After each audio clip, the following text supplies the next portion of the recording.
je suis Stéphane Boutarin, je suis producteur dans la Drôme, département 26, le sud-est. Ma particularité reste sur de l'ail de la Drôme, dizaines d'hectares sur mon exploitation qui en compte 64 hectares de SAU. À côté de ça, je fais aussi des plantes aromatiques, basilic, mélisse, coriandre, camomille, lavanda, un peu de semences dans les luzernes, dans les tournesols, maïs et de la céréale. Nos variétés en France ont du goût.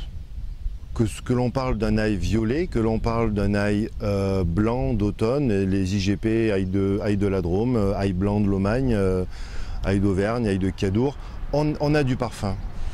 Et c'est ce qui, je crois, va être le plus déterminant pour un cuisinier, pour un restaurateur, pour la cuisine traditionnelle française, ça va être ce parfum-là. Donc là, aujourd'hui, on est en pleine période d'arrachage. Ils sont derrière en train de ramasser des variétés françaises pour mon ail français. Nous avons commencé les récoltes la semaine du 8-12 juin.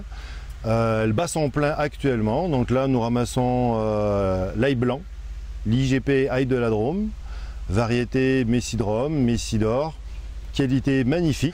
Les rendements sont surprenants de qualité. On pensait avoir une production assez hétérogène et on a un très bel ail, de beau calibre, du moyen, un peu du gros, de la couleur sur des variétés colorées. On a arraché, l'ail est dans les palox. Dans les moins de 4 heures, il faut qu'il soit en ventilation, en mode séchage. Donc on positionne nos caisses empilées sur 4 de haut en général et 10 de long et on met en ventilation. Donc on ventile pendant minimum 20 jours. Cette action-là est assez délicate et essentielle parce qu'il en définit la couleur de l'ail, son côté visuel et sa conservation aussi. Donc il faut vraiment faire attention. On le ventile donc immédiatement et assez rapidement derrière, dans les 4-5 jours, on le ressort pour le déterrer. Donc là, on fait un premier tri.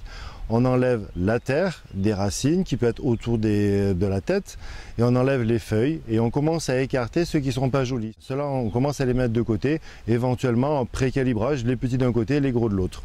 Et on remet tout en ventilation et ça va mieux sécher, beaucoup plus vite. Le flux d'air à l'intérieur du palox se fait mieux, étant donné qu'il y a moins de terre, étant donné qu'il y a moins de feuilles.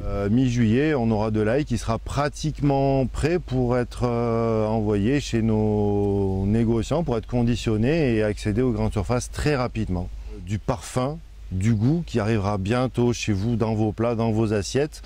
Des variétés adaptées à nos cuisines, à nous, méditerranéennes, traditionnelles. Mon ail français ira très bien là-dessus.